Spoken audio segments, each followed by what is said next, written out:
Hello, and welcome to my YouTube channel, Reading Little Blue Books Out Loud while Stoned. Today, we're going to start a new Little Blue Book, and I'm not sure if I'm going to complete it. It's fairly thick, you see there, for Little Blue Books. But it is Little Blue Book number 125, and it is entitled War Speeches and Addresses of Woodrow Wilson. Woodrow Wilson was our 13th president, and he served as president from 1913 to 1921. And he took us through World War I. At that time, it was just called the Great War because they had no idea that World War II was just around the corner. So, here we go. We're going to start this off. And the first one is titled The Break. And it was given on February 3rd of 1917, Address to Congress by Woodrow Wilson. The Imperial German government on the 31st of January announced to this government and to the governments of other neutral nations on that and after the first day of February, the present month, it would adopt a policy with regard to the use of submarines against all shipping seeking to pass through certain designated areas of the high seas, to which it is clearly my duty to call your attention. Let me remind the Congress that on the 18th of April last, in view of the sinking on the 24th of March of the cross-channel passenger steamer Sussex by a German submarine, without summons or warning, and the consequent loss of the lives of several citizens of the United States who were passengers aboard her, this government addressed a note to the Imperial German government in which it made the following declaration.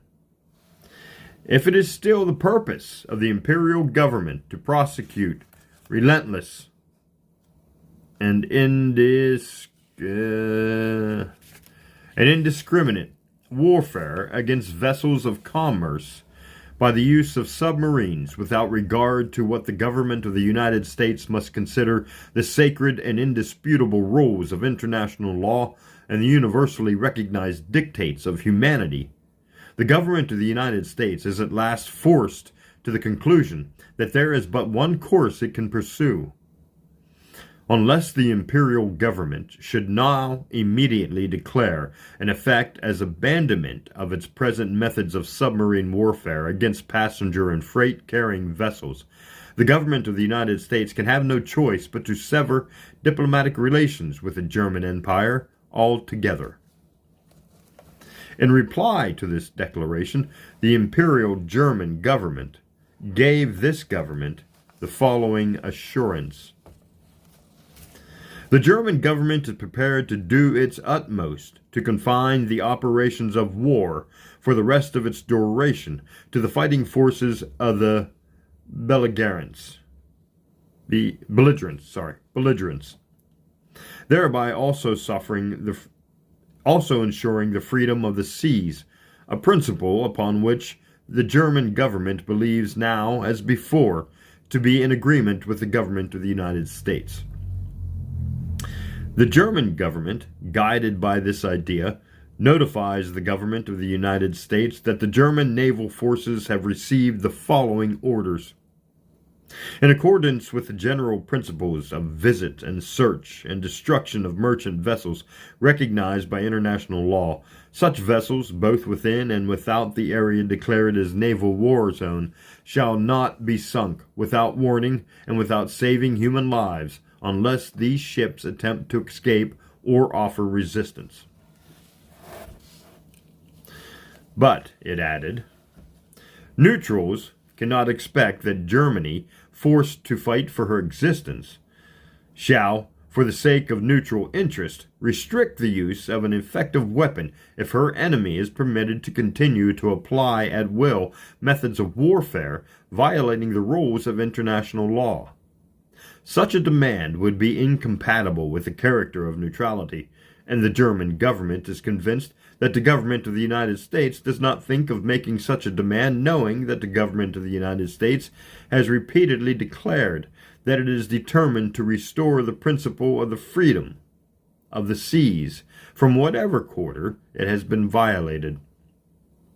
To this, the government of the United States replied on the 8th of May, attempting, of course, the assurance given, but adding, "The government of the United States feels it necessary to state that it takes it for granted that the Imperial German government does not intend to imply that the maintenance of its newly announced policy is in any way contingent upon the course or result of diplomatic negotiations between the government of the United States and any other belligerent government, notwithstanding the fact that certain passages in the Imperial government's note of the 4th instant might appear to be susceptible to that construction. In order, however, to avoid any possible misunderstanding, the government of the United States turning of the page. The government of the United States notifies the imperial government that it cannot for the moment entertain, much less discuss, a suggestion that respect by German naval authorities for the rights of citizens of the United States upon the high seas should in any way or in the slightest degree be made contingent upon the conduct of any other government affecting the rights of neutrals and non-combatants. Responsibility in such matters is single, not joint, absolute, not relative. To this note of the 8th of May, the Imperial German government made no reply. On the 31st of January, the Wednesday of the present week, the German ambassador handed to the Secretary of State, along with a formal note, a memorandum which contains the following statement. The Imperial government, therefore, does not doubt that the government of the United States will understand the situation thus forced upon Germany by the Entente Allies' brutal methods of war and by their determination to destroy the Central Powers, and that the government of the United States will further realize that the now openly disclosed intentions of the Entente Allies give back to Germany the freedom of action which she reserved in her note, addressed to the government of the United States on May 4th, 1916. Under these circumstances, Germany will meet the illegal measures of her enemies by forcibly preventing, after February 1st of 1917, in a zone around Great Britain, France, Italy, and in the eastern Mediterranean, all navigation, that of neutrals included, from and to England, and from and to France, etc. All ships met within the zone will be sunk. I think that you will agree with me that, in view of this declaration, which suddenly and without prior intimation of any kind deliberately withdraws the solemn assurance given in the Imperial Government's note of the 4th of May, 1916. This government has no alternative consistent with the dignity and honor of the United States but to take the course which, in its note of the 18th of April, 1916, it announced that it would take in the event that the German government did not declare and effect an abandonment of the methods of submarine warfare which it was then employing and to which it now proposes again to resort. I have, therefore, directed the Secretary of State to announce to His Excellency the German Ambassador that all diplomatic relations between the United States and the German Empire are severed, and that the American ambassador at Berlin will immediately be withdrawn, and, in accordance with this decision, to hand to His Excellency his passports. The German government, this sudden and deeply deplorable renunciation of its assurances given this government at one of the most critical moments of tension in the relations of two governments. I refuse to believe that it is the intention of the German authorities to do, in fact, what they have warned us they will feel. Yeah, that's the end of it. Notwithstanding this unexpected action of at liberty to do, I cannot bring myself to believe that they will indeed pay no regard to the ancient friendship between their people and our own, or to the solemn obligations which have been exchanged between them, and destroy American ships and take the lives of American citizens in the willful prosecution of the ruthless naval program they have announced their intention to adopt. Only actual overt acts on their part can make me believe it even now. If this inevitable confidence, no. Let me see.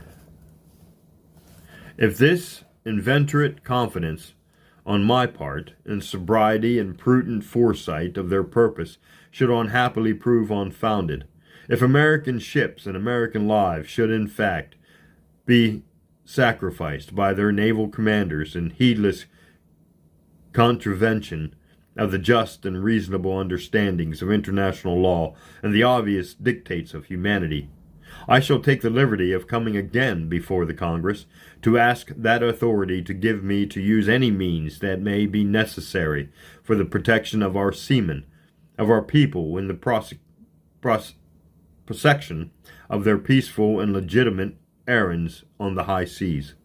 I can do nothing less. I take it for granted that all neutral governments will take the same course. We do not desire any hostile conflict with the imperial German government. We are the sincere friends of the German people and earnestly desire to remain at peace with the government which speaks for them. We shall not believe that they are hostile to us unless and until we are obliged to believe it. And we propose nothing more than the reasonable defense of the undoubted rights of our people. We wish to serve no selfish ends.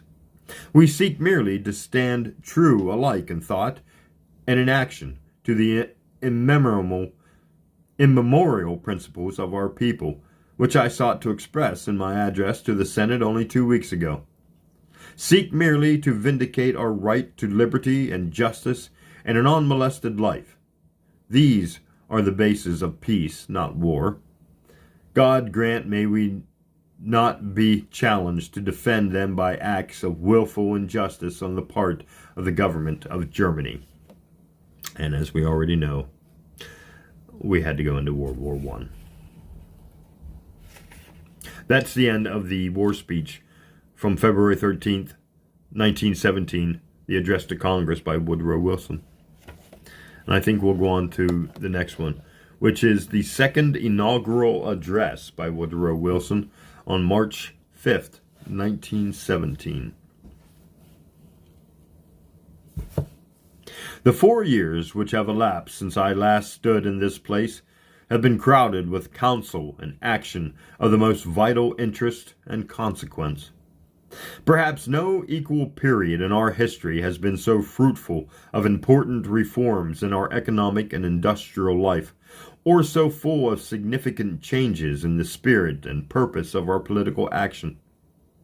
We have sought very thoughtfully to set our house in order, correct the grosser errors and abuses of our industrial life, liberate and quicken the processes of our national genius and energy, and lift our politics to a broader view of the people's essential interest. It is a record of singular variety and singular distinction, but I shall not attempt to review it. It speaks for itself and will be of increasing influence as the years go by. This is not the time for retrospect. It is time rather to speak our thoughts and purposes concerning the present and immediate future.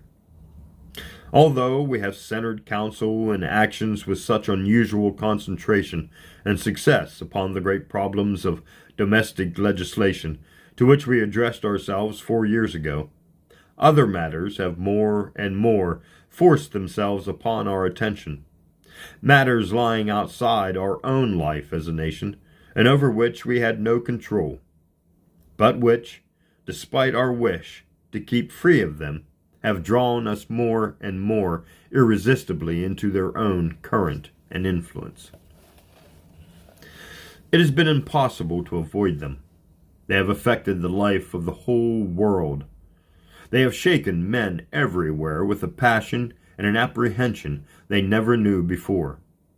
It has been hard to preserve calm counsel while the thought of our own people swayed this way and that under their influence. We have a composite and cosmopolitan people. We are the blood of all the nations that are at war. The currents of our thoughts as well as the currents of our trade run quick at all seasons back and forth between us and them. The war inevitably set its mark from the first, alike upon our minds, our industries, our commerce, our politics, and our social action. To be indifferent to it or independent of it was out of the question. And yet, all the whole we have been conscious that we were not part of it. In that consciousness, despite many divisions, we have drawn closer together. We have been deeply wronged upon the seas, but we have not wished to wrong or injure in return, have retained throughout the consciousness of standing in some sort apart, intent upon an interest that transcended the immediate issues of the war itself. As some of the injuries done us have become intolerable, we have still been clear that we wished nothing for ourselves that we were not ready to demand for all mankind. Fair dealing, justice, the freedom to live, and be at ease against organized wrong. It is in this spirit and with this thought that we have grown more and more aware, more and more certain that the part we wish to play was the part of those who mean to vindicate and fortify peace. We have been obliged to arm ourselves to make good our claim to a certain minimum of right and of freedom of action. We stand firm in armed neutrality, since it seems that in no other way can we demonstrate what it is we insist upon and cannot forego. We may even be drawn on by circumstances, not by our own purpose or desire, to a more active assertion of our rights as we see them, and a more immediate association with the great struggle itself. But nothing will alter our thought or our purpose. They are too clear to be obscured. They are too deeply rooted in the principles of our national life to be altered. We desire nothing conquest nor advantage. We desire neither conquest or advantage. We wish nothing that can be had only at the cost of another people. We have always professed unselfish purpose, and we covet the opportunity to prove that our professions are sincere. There are many things still to do at home, to clarify our own politics, to give new vitality to the industrial process of our own life, and we shall do them as time and opportunity serve. But we realize that the greatest things that remain to be done must be done with the whole word for stage and in cooperation with the wide and universal forces of mankind, and we are making our spirits ready for those things. They will follow in the immediate wake of the war itself, and will set civilization up again. We are chronicles no longer. The tragical events of the 30 months of vital turmoil through which we have just passed have made us citizens of the world. There can be no turning back.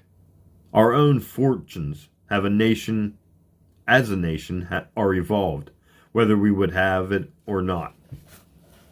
And yet, we are not the less Americans on that account. We shall be more American if we but remain true to the principles in which we have been bred. They are not the principles of a province or of a single continent. We have known and boasted all along that they were the principles of a liberated mankind. These, therefore, are the things we shall stand for, whether in war or in peace. That all nations are equally interested in the peace of the world and in the political stability of free peoples, and equally responsible for their maintenance. That the essential principle of peace is the actual equality of nations in all matters of right and privilege. That peace cannot securely or justly rest upon an armed balance of power.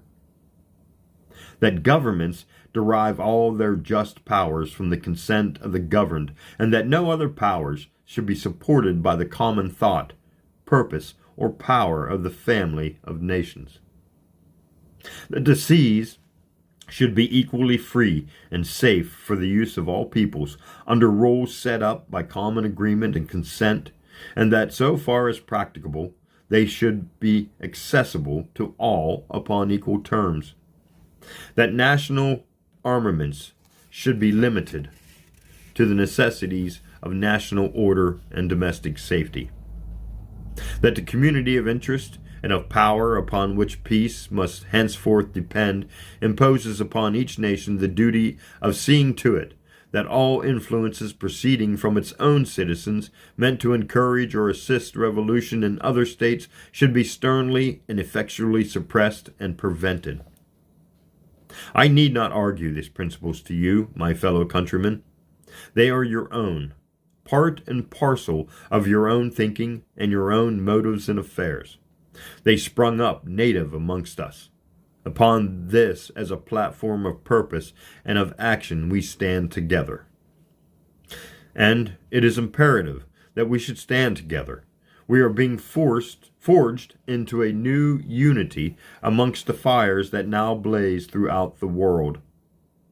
In their ardent heat we shall, in God's providence, let us hope, be purged of faction and division, purified in the errant humors of party and of private interest, and shall stand forth in the days to come with a new dignity of national pride and spirit. Let each man see to it that the dedication is in his own heart, the high purpose of the nation in his own mind, ruler of his own will and desire. I stand here, and have taken the high and solemn oath to which you have been audience, because the people of the United States have chosen me for the august delegation of power, and have by their gracious judgment named me their leader in affairs. I know now what the task means. I realize to the full the responsibility which it involves. I pray God I may be given the wisdom and the prudence to do my duty in the true spirit of the great people. I am their servant, and can succeed only as they sustain and build me by their confidence and their counsel. The thing I shall count upon, the thing without which neither counsel nor action will avail, is the unity of America. And America united in feeling, in purpose, and in its vision of duty, of opportunity, and of service. We are to beware of all men who would turn the task and the necessities of the nation to their own private profit, or use them for the building up of private power. Beware that no faction or disloyal intrigue, disloyal intrigue break the harmony or embarrass the spirit of our people. Beware that our government be kept pure and incorrupt in all its parts, united alike in the conception of our duty and in the high resolve to perform it in the face of all men. Let us dedicate ourselves to the great task to which we must now set our hand. For myself, I beg your tolerance, your countenance, and your united aid. The shadows that now lie dark upon our path will soon be dispelled, and we shall walk with the light all about us, if we be but true to ourselves. To ourselves as we have wished to be known in the councils of the world and in the thought of all those who love liberty and justice and the right exalted. From the White House, Woodrow Wilson's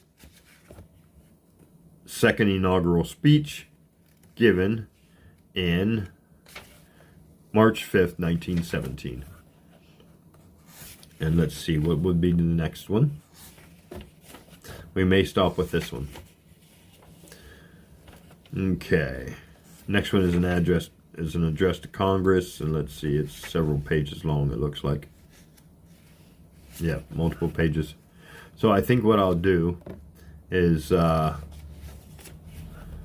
think I will stop here, and we'll end this part of Little Blue Book number 125, titled War Speeches and Addresses of Woodrow Wilson, our 13th president, who served from 1913 to 1921. Thanks for listening, and join me in part 2.